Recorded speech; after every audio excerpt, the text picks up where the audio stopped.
Everybody has seen lots of publicity recently about Prince Harry and the release of his new book, Spare. In fact, since its release, Harry's been on TV more times than Kim Kardashian has married happily ever after. But this time, has Harry gone too far? After penning 416 pages of laugh-out-loud spew in his new masterpiece, Harry claims, "Nothing of what I've done in this book or otherwise has ever been any intention to harm them." If you haven't had the chance to read it yet, it's based on something like this.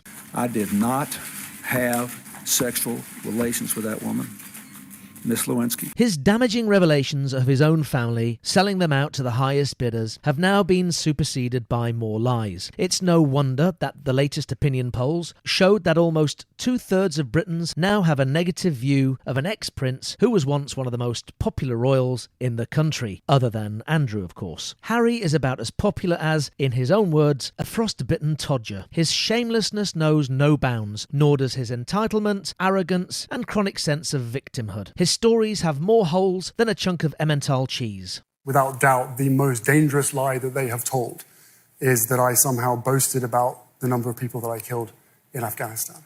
My words are not dangerous, but the spin of my words are very dangerous. Dangerous because it makes you a increased target, those around you that you love. And that is a choice they've made. Well, actually, Harry, you chose to reveal the number of people that you killed in Afghanistan and described them as chess pieces that have been removed from the board. Harry claims that the intention when revealing the number of people he killed in the Taliban was to reduce the number of suicides amongst military veterans. However, he failed to mention this was the reason when bragging about it in his book. Not only has this now significantly increased the risk of retaliation, terror attacks against him and his family, the royals, and members of the British Armed Forces, but it also makes an absolute mockery of his claim that he quit Britain to protect his family. Amongst other little porkies, Prince Harry reveals how he got an Xbox for his 13th birthday, 4 years before Xboxes actually existed. He describes in detail of how he received a phone call whilst he was at Eton to inform him of the Queen Mother's death. No, you weren't. You were actually skiing in Switzerland when it happened. He goes on to discuss the evacuation of Meghan's father from Mexico to avoid the paparazzi and the dangers ahead.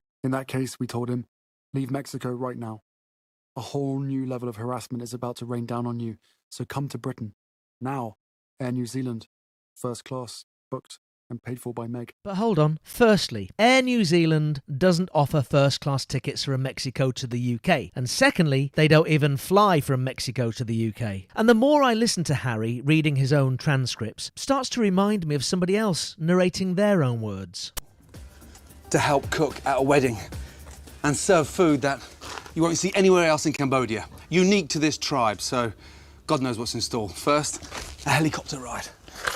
And the biggest lie of all was the claim that both he and Meghan never accused the royal family of racism. Meghan spoke about the racism she faced from inside and outside the institution. She said there were concerns about the colour of their son's skin. It suggests that the institution, the people within it, working and as royals, are in some way racist. Her own family thought differently of her. Race isn't a new construct in this world for people of color. So it wasn't a complete surprise to hear her feelings. Over the past few years, they have led the whole world to believe the royal family are racists, but now state that's not what they meant.